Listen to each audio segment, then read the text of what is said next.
Hi friends, welcome to Ujjwala kitchen. ఎంతో రుచికరమైన చేపల పచ్చడి ఎలా తయారు చేసుకోవాలి వీడియోలో చూపిస్తాను.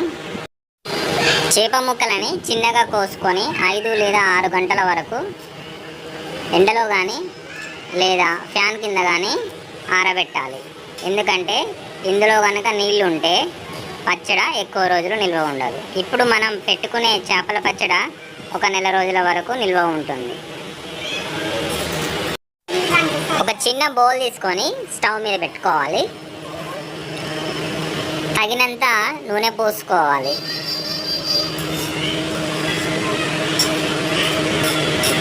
నూనె వేడి అయిన తర్వాతకి కడిగి పెట్టుకుని ఆరబెట్టుకున్న చేప ముక్కలని ఇందులో వేసి వేగనివ్వాలి.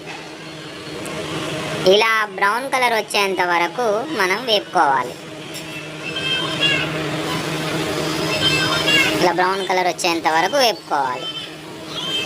వేపుకున్న చేప ముక్కల్ని ఒక ప్లేట్లో పక్కకు పెట్టుకోవాలి. అలాగే ఒక చిన్న బౌల్ తీసుకొని అందులో కొంచెం నూనె పోసి కొంచెం వెల్లుల్లిపాయ ముద్ద, సరిపడ కారం, సరిపడ పసుపు వేసుకొని కలుపుకోవాలి.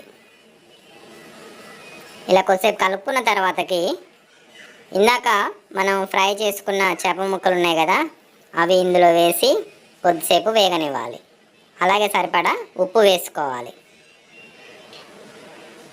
కొద్దిసేపు ఇలా వేగనిచ్చిన తర్వాతకి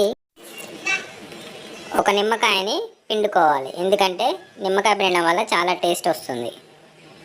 చేపల పచ్చడి రెడీ. అలాగే ఈ వీడియో నచ్చితే లైక్ చేయండి, షేర్ చేయండి, కామెంట్ చేయండి, సబ్స్క్రైబ్ చేసుకోండి. Thank you friends.